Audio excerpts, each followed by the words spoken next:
आरक्षणाला आमचा विरोध नाही, कधी नव्हताही, आताही नाही आणि भविष्यात सुद्धा राहणार नाही.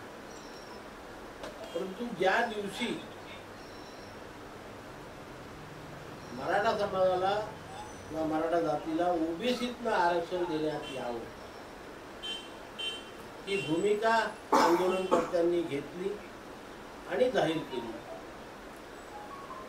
त्या दिवशी या महाराष्ट्रातला संपूर्ण ओबीसी समाज हा झोपेतून जागा झाला, उठला आणि आपल्या हक्काच्या संविधानिक आरक्षणाचं रक्षण करण्याकरता आता आपण पुढे आलं पाहिजे आणि आपल्या संविधानिक आरक्षणाचं रक्षण करायला पाहिजे. या भावनेतनं या संपूर्ण महाराष्ट्रामध्ये राष्ट्रीय ओबीसी महासंघ आणि इतर सर्व संस्था या बाहेर आल्याने जिल्ह्यामध्ये राज्यामध्ये पूर्ण आंदोलन करून आपण आमच्या आरक्षणाला धक्का लागू नये, ओबीसी मधून मराठा जातीला आरक्षण देऊ नये आणि सरसकट कुणब्यांची प्रमाणपत्र देऊ नये, ह्या ज्या 3 महत्त्वाच्या मागण्या होत्या त्याला आपण सर्व मिळून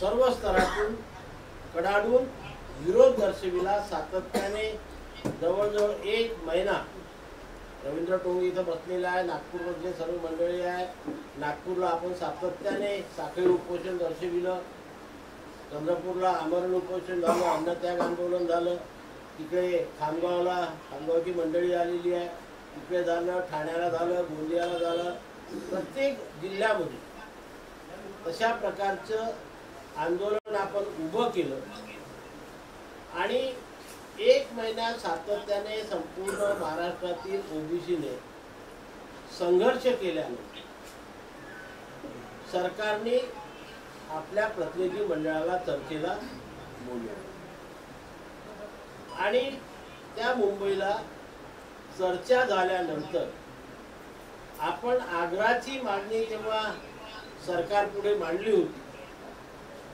की आम्हाला जे संविधानिक ओबीसी समाजाला आरक्षण मिळालेलं आहे त्या आरक्षणाला कुठेही धक्का लागता कामा नये, ओबीसी मधनं आरक्षण देण्यात येऊ नये आणि सरसकट कुणब्यांची प्रमाणपत्र देण्यात येऊ नये, यावरती आधी सरकारने आपली भूमिका स्पष्ट करावी. ही आग्राची भूमिका आम्ही त्या सभेमध्ये मांडली. कारण जेव्हा उपोषणकर्त्यांचं उपोषण सोडवायला माननीय मुख्यमंत्री गेले होते तेव्हा त्यांनी 5 अटी टाकल्या. आम्ही सरकारला विचारलं की त्या 5 अटीपैकी काय, तर सरकारने आपल्याला सांगितलं की आम्ही ओबीसीच्या आरक्षणाला मुळीच धक्का लावणार नाही, ओबीसी मधून मराठा जातीला किंवा समाजाला आरक्षण देणार नाही आणि ज्यांच्याकडे कुठलाही पुरावा नाही, पुरावा म्हणजे वडील, आजोबा, पंजोबा आणि खापर पंजोबा यांच्या महसुली किंवा शैक्षणिक कागदपत्रावर जोपर्यंत कुणबी जातीची नोंद नाही सापडत तोपर्यंत आम्ही त्यांना कुणब्यांचं प्रमाणपत्र देणार नाही, म्हणजेच पर्यायाने ओबीसीचं प्रमाणपत्र मिळणार. कारण असं आहे की जी कोणी व्यक्ती असेल, काल नोंद सापडली असेल, परवा नोंद सापडली असेल, आणखी सापडली असेल, त्यांच्या वडील, आजोबा, पंजोबा, खापर पंजोबा यांच्या कागदपत्रावर कुणबी, मराठा कुणबी किंवा कुणबी मराठा, लेवा पाटील, लेवा कुणबी अशी नोंद आहे, ज्या 7 जाती आपल्या ओबीसी मध्ये येतात, त्याची जर नोंद तशी सापडत असेल तर त्याला या जगाच्या पाठीवर कोणी विरोध करू शकत नाही. पण जर तशा प्रकारची नोंद नसेल तर कुठलाही अधिकारी प्रमाणपत्र देऊ शकत नाही, त्याला आमचा विरोध. आणि मग सरकारने आपल्याला ते लिहून दिलं, आश्वस्त केलं, आपल्याकडे ते आजही लेखी आहे काय. आणि मग त्याच्यानंतर आपलंही आंदोलन थांबलं, त्यांचंही आंदोलन थांबलं, शांततेने त्यांना महाराष्ट्र सरकारने नंतर स्वतंत्र 10% आरक्षण दिलं. आंदोलन थांबल्यानंतर आता पुन्हा 1 वर्षांनी तीच मागणी घेऊन सरकारला अल्टिमेटम दिल्या जात होते, आम्ही ऐकत होतो.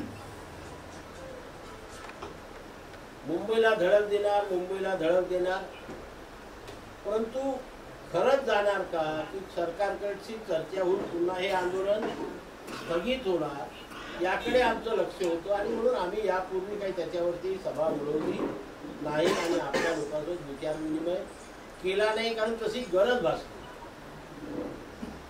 परंतु जेव्हा काल आंदोलनकर्त्यांनी खरंच मुंबईकडे वाटचाल सुरू केली आणि परवापर्यंत ज्या सरकारच्या कुठेही हालचाली नव्हत्या त्या हालचाली व्हायला सुरुवात झाली, असं ज्यावेळेस आमच्या लक्षात आलं तेव्हा आपण सुद्धा आपल्याला मिळत असलेल्या संविधानिक आरक्षणाबद्दल आपण सावध राहायला पाहिजे, गफलतीत राहता कामा नये, सावध राहायला पाहिजे. आणि त्याच्याकरता मग आपण कसल्या प्रकारची स्ट्रॅटेजी करायला पाहिजे, ज्याप्रमाणे आपण मागच्या वेळेस संपूर्ण महाराष्ट्रामध्ये हे आंदोलन उभं केलं,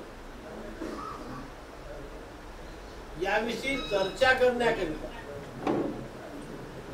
आज आपण या सभेचं आयोजन केलेलं आहे की हे संपूर्ण महाराष्ट्राला माहीत व्हायला पाहिजे की राष्ट्रीय ओबीसी महासंघ, त्यांचे सदस्य, त्यांचे पदाधिकारी, त्यांचे हितचिंतक आणि संपूर्ण ओबीसी समाज सुद्धा आपल्याला ओबीसी समाजाला मिळत असलेल्या संविधानिक आरक्षणाचं रक्षण करण्याकरिता सुसज्ज आहे, सुसज्ज होत आहे. आणि जशा प्रकारचं आपल्याला प्रत्युत्तर द्यायची वेळ येईल तशा प्रकारचा सरकारच्या समोर उभं राहून आपण आपल्या संविधानिक आरक्षणाचं संरक्षण करून बचाव आणि म्हणून आपण दररोज लक्ष ठेवून आहोत, आंदोलनकर्त्याच्या गतिविधीकडे लक्ष ठेवून आहोत आणि सरकारच्या भूमिकेकडे सुद्धा लक्ष ठेवून आहोत.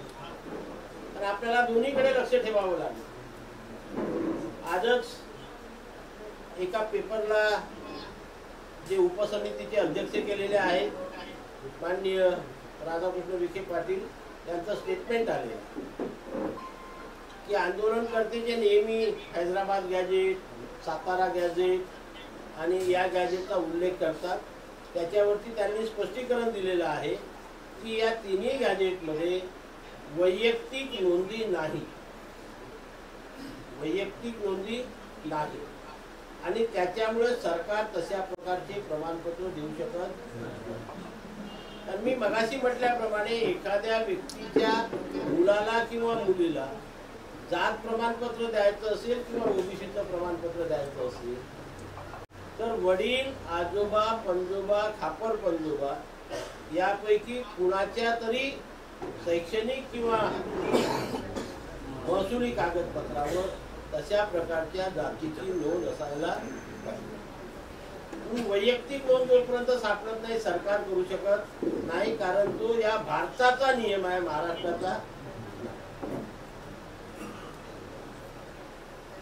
आम्ही मराठा समाजाला किंवा मराठा जातीला ओबीसीतनं आरक्षण देऊ शकत नाही, त्यांच्या आरक्षणाला धक्का लावू देऊ शकत नाही, अशा प्रकारच्या घोषणा माननीय मुख्यमंत्री, उपमुख्यमंत्री, आधीचे मुख्यमंत्री, मुख्यमंत्री आताचे उपमुख्यमंत्री, आधीचे उपमुख्यमंत्री आताचे मुख्यमंत्री यांनी अनेकदा अनेक विचारपीठावरून केलेला, मोठ्या मोठ्या जाहीर सभेमध्ये केलेलं. त्याच्यामुळे आपल्याला जे आश्वासन सरकारने दिलं त्याच्यावरती सरकार काल पण ठाम होतं, आज पण ठाम आहे आणि भविष्यात सुद्धा ठाम राहील याच्याविषयी आपल्या मनात शंका नाही. परंतु आपल्याला सावध राहावं लागतं. शंका जरी नसली, शंका नसणं आणि सावध राहणं याच्यामध्ये फरक. समजा अशी वेळ आली की आंदोलनकर्त्याच्या दबावाखाली येऊ, कारण सत्तेमध्ये त्या लोकांचा प्रभाव जास्त, सरकारने काही बदल करण्याचा निर्णय घेतला किंवा तसा विचार केला तर आपण तो बदल करू द्यायचा का? म्हणजे सरळ सरळ प्रश्न असा आहे की जे आपल्याला 1994 पासून 93 पासून लोकसभा आणि राज्यसभेमध्ये मंडल आयोगाचा अहवाल पास होऊन या देशात 52 ते 60% असलेल्या ओबीसीला 27% आरक्षण मिळालं, ते वाया घालवायचं का, ते जाऊ द्यायचं का? मी आधी म्हणल्याप्रमाणे 52 ते 60% ओबीसी समाज, त्याला पहिलेच वर्ध आणि त्यामध्ये जर पुन्हा हा समाज आला तर आपल्याला चौकोर का एक तुकडाही भेटणार नाही कोणाला. आणि त्याचं संरक्षण करणं, ते टिकवून ठेवणं आपल्या सर्वांची नैतिक जबाबदारी. ती जबाबदारी कशी पार पाडायची याकरिता आपल्याला विचार विमर्श करावा. मागच्या वेळी जे लोक संपूर्ण महाराष्ट्रातले या आंदोलनामध्ये सहभागी झाले होते त्या सर्वांचं मी मनपूर्वक अभिनंदन करतो की आपल्या सर्वांच्या एकोप्याने जिद्दीने आपण एकत्र राहिलो, संघर्ष केला, आपली डोके दाखवली, शक्ती दाखवली, म्हणून सरकारला आपल्याशी चर्चा करावी लागली आणि सरकारने आपल्याला लिहून दिले. त्यासोबत अनेक दिवसाच्या ज्या प्रलंबित मागण्या होत्या त्याही सरकारकडनं आपण मान्य करून घेतल्या, त्याचे शासन निर्णय काढले, त्याची अंमलबजावणी सुद्धा सुरू झालेली आहे. जे 75 वर्षात नव्हते ते 72 रोस्टर या महाराष्ट्रामध्ये सुरू झाले. काही 2-4-5 सुरू व्हायचे आहेत ते पण लवकर होईल. स्वाधार योजनेसारखी योजना सुरू झालेली आहे. मुलींना 100% स्कॉलरशिप लागू झालेली आहे. इथे शिक्षक किंवा राज्य सरकारचे कर्मचारी असेल त्यांच्याकरता जी 8 लाख रुपये उत्पन्नाची मर्यादा होती फ्रीशिप मिळण्याकरता किंवा एज्युकेशन लोन सरकारकडून एक्झम्प्ट होण्याकरता ती सुद्धा आपण काढून टाकली आहे की आता ज्यांच्याकडे नॉन क्रिमिनल प्रमाणपत्र आहे त्यांच्या मुला मुलींना फ्रीशिप मिळेल. नॉन क्रिमिनल सर्टिफिकेट सबमिट केल्याबरोबर तुम्ही शैक्षणिक कर्ज घेतलं असेल, एज्युकेशनल लोन घेतलं असेल त्याच्यावरचं पूर्ण व्याज सरकार परत करेल. ज्या जे काय आपल्या लोकांना अडचणी येत होत्या त्या जेव्हा आम्ही सरकारच्या निदर्शनास आणून दिल्या सरकारने त्या मान्य केल्या. नुसत्या मान्य केल्या नाही तर त्याचे शासन निर्णय काढले आणि त्याची अंमलबजावणी सुद्धा सुरू झाली. आणि मग अशा प्रकारे जोपर्यंत आम्ही संघटित नाही होतो, संघटित होऊन आपले डोके नाही दाखवले, आपली शक्ती नाही दाखवली, तोपर्यंत सरकार ऐकत नाही. बाळ सुद्धा रडल्याशिवाय आई त्याला दूध पाजत नाही. तसं आहे की आपण जोपर्यंत आपल्या हक्कासाठी रडणार नाही, गिळगिळणार नाही तोपर्यंत सरकार ऐकणार नाही. सरकारचा कसं आहे, बहिरा आहे ना आंधळा आहे, कोणाचंही असो, कोणाचंही सरकार असो, कुठल्याही पक्षात असो, ते बहिरा आणि आंधळ असते. जेव्हा मग आरडाओरड होते, लोक रस्त्यावर येते, निदर्शने करते, धरणे करते, अधिवेशन करते आणि आपल्या मुंड्या दाखवून शक्ती प्रदर्शन करते, त्या दिवशी सरकारचे डोळे उघडायला सुरुवात होते. सरकार ऐकायला मानसिक तयारी करते, मग आपल्याशी ऐकते. अशी ही परिस्थिती आहे. आणि मग अशा परिस्थितीमध्ये आपल्याला पुन्हा एकदा सुसज्ज राहावं लागेल. घरी झोपून होणार नाही, घरी झोपून होणार नाही, सुसज्ज राहावं लागेल. आणि ज्या दिवशी संघटना आवाज देईल त्या दिवशी आपल्याला रस्त्यावरती यावं. म्हणून आपण कशा प्रकारची पुढे कार्यवाही करायची की महाराष्ट्रातील प्रत्येक जिल्ह्यामध्ये एकसारखं आंदोलन करायचं की विभाग वाईज करायचं की फक्त नागपूरला करायचं की चंद्रपूरला करायचं, यासंबंधी आपापल्या जिल्हाध्यक्षांनी आपापले विचार या ठिकाणी मांडावे. आणि मग त्याप्रमाणे आणखी काही दिवस वाट पाहिल्यावर तशी वेळ आली तर आपल्याला सुसज्ज राहावं लागेल. ज्या दिवशी आव्हान देऊ त्या दिवशीपासून आपल्याला त्याची तयारी करावी लागेल आणि तसा प्रचार आणि प्रसार आजपासून आपल्याला आपल्या कार्यकर्त्यांमध्ये, आपल्या सदस्यांमध्ये, ओबीसी बांधवांमध्ये, ओबीसी भगिनींमध्ये, विद्यार्थ्यांमध्ये करावा. कारण आपल्या ओबीसी समाजाला ना वाचण्याची सवय आहे, टीव्ही पाहायची सवय आहे, चिंतन करायची सवय आहे, मनन करण्याची सवय आहे. त्याच्याकरता त्यांना बाध्य करावं लागेल आणि आपल्याला वेळ आली तर ते आंदोलन यशस्वी करावं लागेल. याच्याकरता हे विचार मंथनाची आज बैठक आहे. म्हणून आपल्यापैकी ज्या जे पदाधिकारी आपली मतं मांडू इच्छितात त्या पदाधिकाऱ्यांनी आपली मतं मांडावी आणि मग सर्वांचं ऐकल्यावर त्याच्यातनं आपल्याला काय निर्णय घ्यायचा ते आपण ठरवू.